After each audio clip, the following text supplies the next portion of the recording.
informations, deux rendez-vous après ce journal. Quel défi pour les médias et la RAC dans un contexte spécial de crise sanitaire? La mission est-elle impossible ou au contraire à la portée de ces acteurs importants du processus électoral? Question à notre invité, l'invité du Grand Oral, Mathieu Avlessi, expert en com politique. Voici le Grand Oral.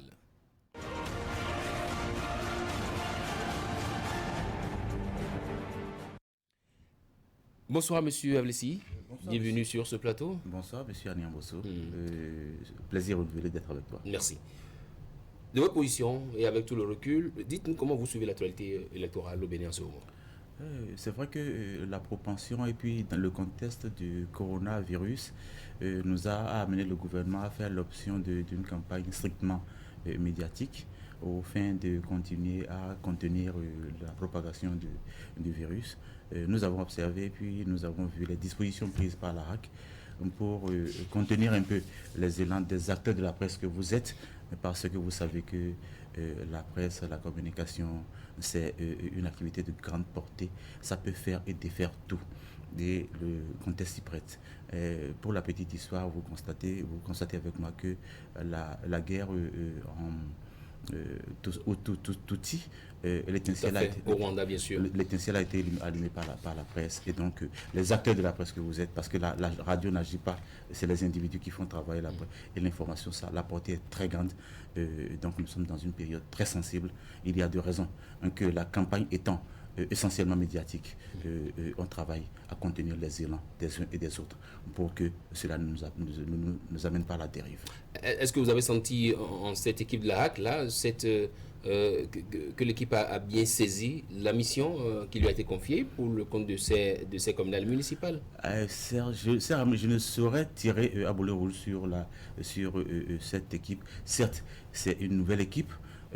Mais au bout de l'ancienne cordontis, la nouvelle dit-on, il y a les activités menées par les anciennes RAC, si je peux parler en ces termes, qui devraient servir d'éléments de base pour permettre à ceux qui sont là en ce moment de nous contenir, de contenir les élans des uns et des autres. Les dispositions prises sont là, mais comment vraiment les gérer avec les acteurs de la presse que vous êtes?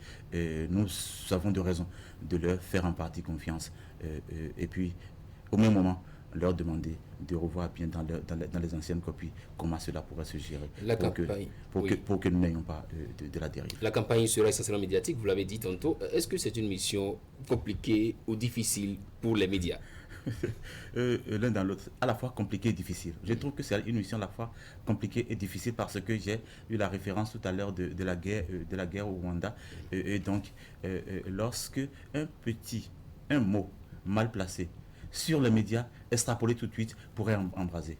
Et de ce point de vue, je trouve que c'est une mission à la fois compliquée et difficile. Et donc, je vous exhorte à beaucoup de tact, de méthode, de rigueur et de circonspection dans la gestion de cette activité-là qui vous a été confiée. Et donc, le pays est dans vos mains en ce moment. La paix est dans vos mains en ce moment. Mettez-nous la mesure pour qu'on n'aille pas dans l'air dérive.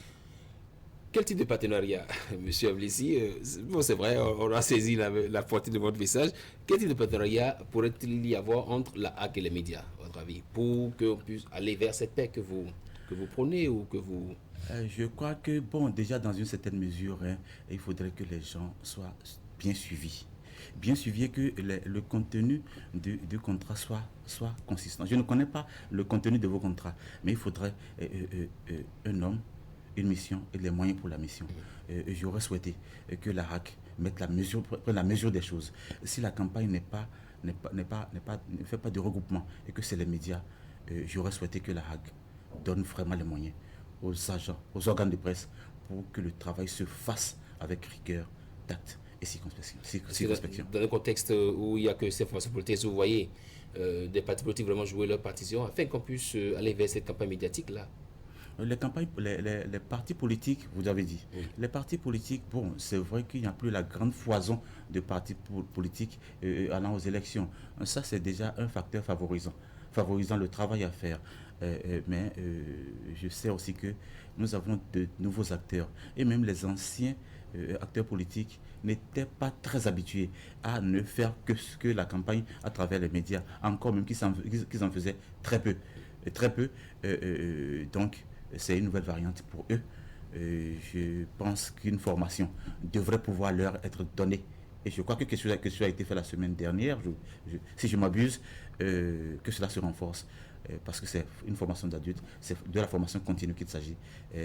On devrait pouvoir contenir aussi les acteurs politiques pour qu'ils aident les acteurs médiatiques que vous êtes à gérer avec transparence, paix et quiétude cette campagne médiatique. Le choix des médias a été déjà fait, la liste circule déjà sur la toile et déjà notifiée aux différents organes de presse. Il n'y a que les télévisions privées, la télévision nationale, la radio nationale et puis les radios communautaires aussi, et la nation seule côté presse. Est-ce que vous voyez là une forme de discrimination Je pense que c'est certainement une façon, et surtout je n'ai pas bien compris cette option faite par la RAC. J'espère qu'ils vont pouvoir gérer la chose, parce que les radios locales à ce niveau, nous savons que beaucoup de choses se font sans beaucoup de mesures, parce qu'il n'y a pas assez de professionnalisme au niveau des acteurs des radios locales. Vous savez de quoi je parle. Ils sont moins professionnels que, par exemple, vous ici. Bon, c'est au niveau local et donc on leur concédait ce qu'ils faisaient. Mais aujourd'hui, avec la portée de cette activité, confier ça aux acteurs locaux de façon principale, parce que c'est les radios locales qui sont priorisées dans cette activité-là. Je suggère qu'on les suive de très près pour que je me rappelle qu'il y avait eu en 90, je ne sais pas, la transition en 90, j'avais suivi des dérives, parce qu'il y a les langues qui sont en jeu. Et dans les langues, les gens se permettent des choses, ne sachant pas que même des acteurs au nord comme au sud, aujourd'hui, le Bénin est transversal. Et qui peut comprendre que moi, on ne peut pas me parler, on ne peut pas m'injurier en Bariba, on ne peut pas dire des choses en Bariba que je ne comprenne pas, on ne peut pas dire des choses en Dindi que je ne comprenne pas. Et donc, qu'on se permette, voilà, avec le nom que j'ai. Et donc, j'ai souvent surpris des gens avec des réactions auxquelles ils ne s'entendaient pas. Et donc, lorsque au niveau local, les gens pensent que oui, nous parlons aux communautés à la base, et donc ce sont nos gars, on peut se permettre certaines choses, la dérive peut partir de là. On s'attend. Est-ce qu'on peut donc craindre qu'il y ait des dérives dans cette campagne-là? Et qu'est-ce que la doit faire dans ce cas alors pour prévenir ces dérives-là? Au niveau communautaire, où la campagne est concentrée, parce que c'est vrai que c'est des élections intermédiaires, la RAC a de raisons d'être très regardante. La RAC a de raison d'être très regardante au niveau du professionnalisme de ces acteurs de ce niveau-là qui ne sont pas très professionnels. C'est des gens parachutés pour la plupart. Ce n'est pas une insulte, parce que c'est la portée qui me fait dire ce que je dis là. C'est des gens pour la plupart parachutés et qui donc devraient être très suivis pour que nous n'allions pas à la dérive. Ma préoccupation, c'est la dérive, parce que ça s'allume. Pour l'éteindre, il faut des années. Est-ce qu'en clair, vous voyez des médias vraiment prêts à pouvoir tenir cette campagne médiatique, essentiellement médiatique, il faut le préciser? Je vous suggère à vous, plus professionnels, d'accompagner vos confrères, parce que c'est important. Sinon, ce n'est pas impossible. Mais les moyens que je vois, tels que j'ai vu les choses suggérées... Est-ce que l'encadrement peut être un outil essentiel pour pouvoir contenir d'éventuelles dérives? L'option est faite, donc on ne peut qu'encadrer aujourd'hui, parce que l'option est faite. Et puisque l'option est faite, on peut que gérer. On ne peut pas demander aujourd'hui au gouvernement, non, tout de suite, malgré la propension, malgré le corona, levons le voile sur et laissons les gens aller en campagne comme ça se passait par le passé. Donc l'option étant faite, on ne peut que suggérer l'encadrement et la rigueur dans l'encadrement pour que cela ne nous amène pas de... La décision du gouvernement parlait de réquisition des médias, 10 minutes le matin, 10 minutes entre midi et 2 et 20 minutes le soir. Est-ce que vous voyez 40 minutes par jour suffisantes pour moi, ce n'est pas parti politique? Pour ma part, je n'ai pas trouvé ça suffisamment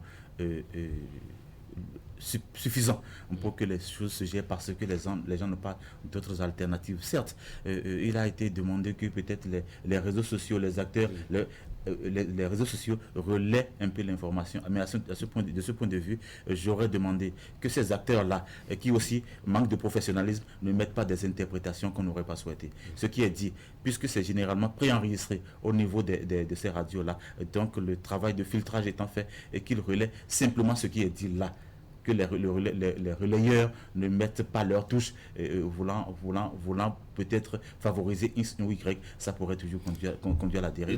La décision est claire, il n'y a plus de revue de presse, il n'y a plus de une des journaux. Est-ce que vous voyez là une porte ouverte à la flambée des attaques sur les médias sociaux, par exemple?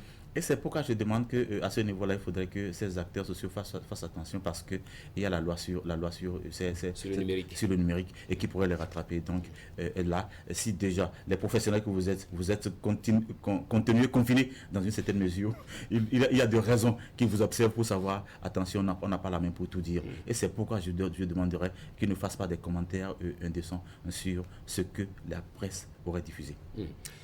Vous avez des craintes? Dites-nous, oui ou non, vous avez des craintes, surtout par rapport aux médias sociaux. C'est une première dans notre démocratie et qui est en phase de croissance. Nous ne sommes pas suffisamment mûrs. Les preuves sont là. On en a parlé hier dans d'autres contextes. On n'a pas la maturité encore suffisante pour que une première expérience de campagne strictement médiatique, on n'ait pas de crainte. Crainte, j'en ai, et surtout par rapport à ceux dont je viens de parler, les web activistes, et qui me paraissent pour la plupart un peu trop zélés parce qu'ils ne sont pas professionnels. Et ça, à votre niveau, je crois, je n'ai pas de crainte à votre niveau, parce que vous savez de quoi ça fait des années que vous êtes là. Merci, monsieur Ablissi. Merci pour ces compliments. Dites-nous, le contexte, on le sait, c'est la Covid-19 qui sévit en ce moment. Le gouvernement qui annonce de nouveaux cas, c'est vrai, nous sommes désormais passés à 64 cas pour le Bénin, 33 cas déjà guéris.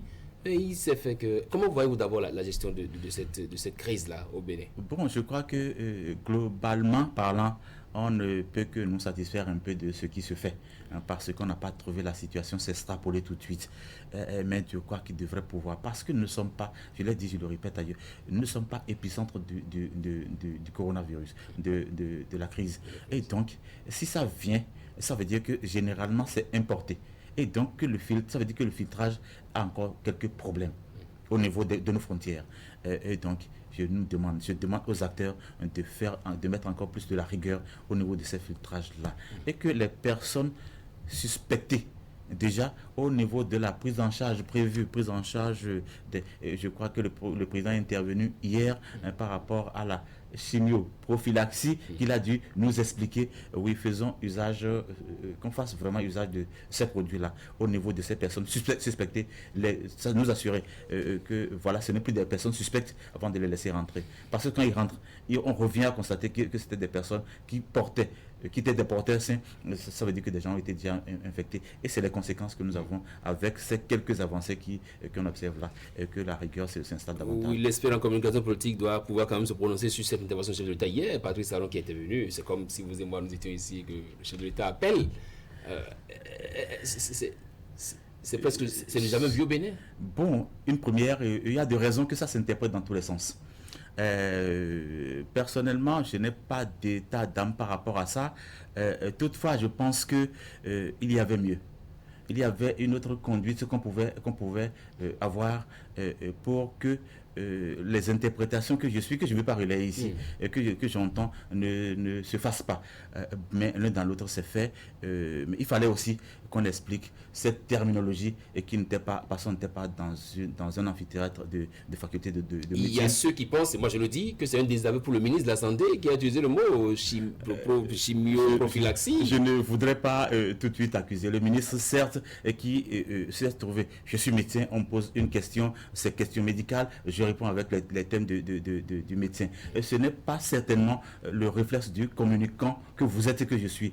Dans le contexte du communicant, il aurait pu se dire, je ne suis pas dans un amphithéâtre de faculté de médecine, alors j'ai besoin de parler un langage compréhensible par la population. C'est peut-être ça qui a manqué un peu. Je ne trouve pas ça comme un désaveu, mais c'est juste une touche complémentaire que le président a dû apporter. Oui, l'expert en communication. Comment analysez-vous cette intervention chef d'État? Est-ce que pour vous, c'est un coup de com' réussi ou vraiment?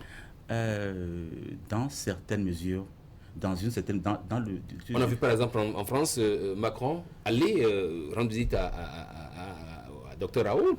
Oui, je ne dis pas non, mais tu sais, comparaison n'est pas raison. Et donc, il n'y a pas de stratégie communicationnelle qui soit standard. certes, ça a eu sa portée. Et la communication du président aussi aurait sa portée. On n'est pas habitué à ça. On n'a presque jamais vu une intervention comme ça d'un président qui intervient, comme voilà, une émission interactive dans laquelle le président intervient. C'est une première. Je ne voudrais pas, excuse-moi du peu, je ne voudrais pas en juger au-delà de ce qui se dit maintenant.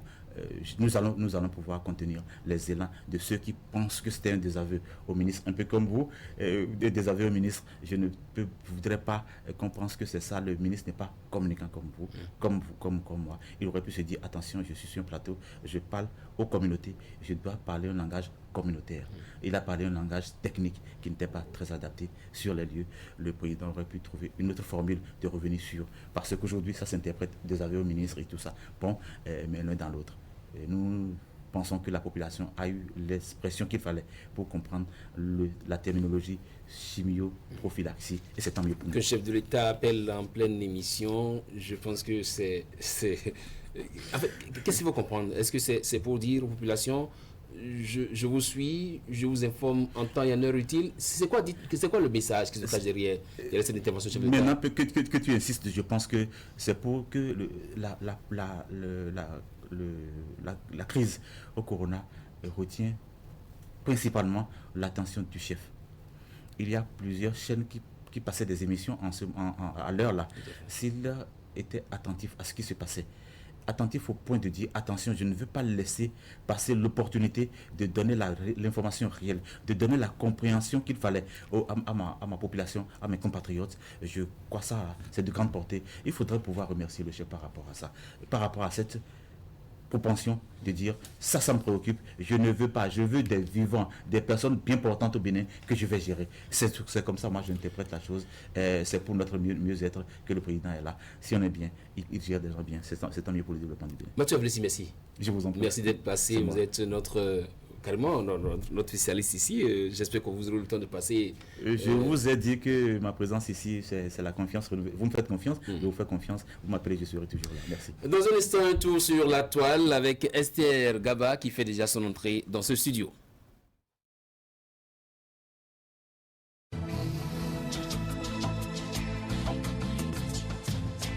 Vous aimez la qualité, vous exigez la finesse. Pour tous vos travaux en impression, flyers, affiches, dépliants, brochures, calendriers, facturiers, faire-part, carte de mariage, carte de visite et vos travaux en sérigraphie. Une seule adresse, l'imprimerie du groupe de presse Fraternité qui vous propose des prix défiant toute concurrence. Imprimerie Fraternité, c'est une équipe dynamique avec du matériel de dernière génération capable de vous produire en quantité, qualité et avec célérité. Imprimerie Fraternité, nous sommes situés à Ménotin dans l'avant de la station Sonacop. Contact 97 60 79 34 95 34 10 47. À l'imprimerie du groupe de presse Fraternité, la qualité est garantie.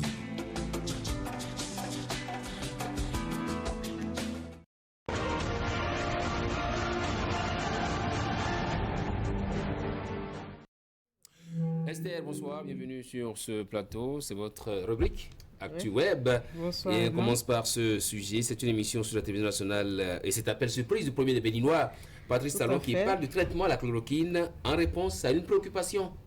Tout à fait, en réponse à une préoccupation, l'info a fait le tour des réseaux sociaux ce matin dans l'émission spéciale Point de la gestion de l'épidémie liée au coronavirus au Bénin. Le président Patrice Talon est intervenu par appel téléphonique pour répondre à la préoccupation d'une citoyenne sur le traitement de la chloroquine. Alors c'était ce dimanche que c'est un peu inédit. Oui, dimanche nuit, tout à fait. Oui, c'était hier. Alors, dans l'émission spéciale Point 1 de la gestion de l'épidémie, le président Talon est intervenu par appel téléphonique pour répondre à la préoccupation d'une citoyenne sur le traitement à la chloroquine. J'ai noté qu'une dame a demandé si la chloroquine peut être utilisée pour prévenir le coronavirus, a introduit le président Patrice Talon après s'être excusé pour avoir fait éruption sur l'émission. Dans son intervention, le président Patrice Talon a complété les propos du ministre Pour lui, la chloroquine fait partie de la stratégie de prise en charge au Bénin. À l'en croire, le Bénin a décidé d'aller un peu plus loin dans le traitement des personnes malades en prenant en charge les personnes qui ont été directement en contact avec les malades et qui sont donc de potentiels malades. Maintenant, quelques commentaires à la suite de ce commentaire des post-là. internautes, Farah Haddock, bien expliqué en tout cas de la part du président. Les opposants systématiques pendant ce temps étaient vautrés dans leur canapé au lieu d'appeler pour apporter leur contribution. Et c'est pour venir nous embrouiller sur les réseaux sociaux. Carole Aruna, clair comme de l'eau de roche, de l'eau à boire, et on dirait un enseignant qui donne des explications à ses élèves. Très bien, illico presto maintenant. Illico presto. J'ai particulièrement apprécié l'émission, notamment l'intervention du président. Il nous a édifié à travers son intervention. Si les détracteurs du gouvernement sont honnêtes, ils vous diront que beaucoup d'explications ont été apportées dans l'émission de ce soir. J'ai été déçu par la non-intervention des opposants car c'était une occasion pour eux d'exposer leur point de vue. Mais ils ont brillé par leur absence. Après, c'est pour pleurnicher sur les réseaux sociaux. Très bien, sujet numéro 2, toujours en rapport avec le Covid-19. Covid-19 au Bénin, la vie va reprendre dans les écoles dès le lundi 11 mai 2020. Oui, tout à fait. Après une première prorogation, les congés de Pâques ne seront pas de nouveau prorogés. Sur la chaîne nationale, ce dimanche 26 avril, le ministre de l'Économie et des Finances a annoncé la reprise des cours dans les écoles dès le lundi 11 mai prochain. Alors, la vie va reprendre dans les écoles, universités et progressivement dans tout le pays à compter du 11 mai 2020. Selon le ministre Omiad Wandayi, la reprise des cours ne signifie pas que le coronavirus est totalement vaincu, mais le gouvernement contrôle la situation avec des mesures qui sont déjà pensées. Très bien. Et donc, cette annonce a suscité quelques commentaires. On commence par alors, presto. Presto encore. Oui. Pas de panique, l'école doit reprendre afin d'éviter la catastrophe à l'examen. Désormais, il va falloir s'habituer à ce mal qui résiste aux comprimés et vaccins. Godwill Gozo, à quand la fin du cordon sanitaire? Une question d'un internaute. Pour finir, le commentaire de Edson. Il suffit pas de dire que l'école va reprendre dès maintenant. Il faut commencer à réfléchir sur certaines choses. La distanciation de 1 mètre entre les élèves, ça va se faire comment? Les écoles dans lesquelles il n'y a pas d'eau, comment les élèves vont faire pour se laver régulièrement les mains? Et même les écoles qui sont abonnées à la SONEB, comment faire pour que les coupures d'eau n'interviennent plus? Beaucoup trop de questions sont encore sans réponse. Très bien. Dans le contexte surtout où on parle de approche par compétence où les élèves sont groupés par salle de classe, oui, ça va être un peu compliqué. Mais bon, on continue le gouvernement pour que les mesures soient prises, afin que la rentrée soit effective, parce que les enfants aussi sont à la maison depuis. Oui. Et ils rêvent peut-être qu'on prolonge encore le congé. Vous avez des enfants qui rêvent aussi qu'on prolonge le congé? Non, mais la plupart des enfants ont hâte de repartir à l'école. La plupart. On va passer à l'international avec les avocats de Guillaume Soro qui demandent le report de l'audience du 28 avril. Oui, Guillaume Soro, l'ancien président de l'Assemblée nationale, exilé en France depuis fin décembre, devrait être jugé mardi 28 avril au tribunal correctionnel d'Abidjan. La semaine dernière, la Cour africaine des droits de l'homme et des peuples a exigé de l'État ivoirien qu'il suspende ce mandat d'arrêt. Dimanche, les avocats de Guillaume Soro ont demandé aux autorités de respecter la décision de la Cour africaine et de suspendre le procès. C'est une information que j'ai recueillie sur la page Facebook de Radio France Internationale. La réaction des internautes sur le sujet. Capitaine Douaou. Si M. Soro Guillaume ne se reproche rien, qu'il rentre en Côte d'Ivoire faire face à la justice et prouver son innocence, la Côte d'Ivoire ne brûlera pas encore par sa faute. Toujours vouloir obtenir ce qu'il veut, même par la violence. Stéphane Mulongo, l'instrumentalisation des chefs d'État africains par les grandes puissances est la coutume. Surtout les États de l'Afrique francophone, c'est pire. Je dénonce la politique de la chasse à l'homme. Alors, Capi Olivier, je remarque que la Côte d'Ivoire se ridiculise encore dans cette histoire de Soro. On peut tout simplement dire que c'est une mascarade juridique. C'est bon. Voilà, c'est Taïr, bon. le commencer Taïr. Taïr aussi a réagi sur le sujet. C'est le procès de la honte en Afrique. Tout à fait. La séparation des pouvoirs est un vain mot. Merci à vous, Esther Gaba. Un petit Merci, commentaire, si Herman. vous le voulez, sur un sujet de votre choix. Sur le sujet de Oui. la rentrée scolaire Oui, des pourquoi pas, enfants. allez-y, on y va. Oui, puisque vous êtes Pourquoi mère de pas. famille, allez-y. Voilà, donc voilà, la rentrée sera effective. Surtout, On le souhaite c'est une vivement. bonne nouvelle pour les élèves qui vont à l'examen. Mm. Donc, ils pourront reprendre les cours et évidemment accompagner des mesures prévues par les gouvernants pour assurer la sécurité des apprenants, puisque ce virus n'est pas Pas complet. totalement vaincu. Non. Tout à fait. Non. Merci à vous, Esther Gaba. C'était donc Actu Web. 90 minutes au Bénin s'achève ainsi. Si vous avez aimé, faites le savoir. À très vite.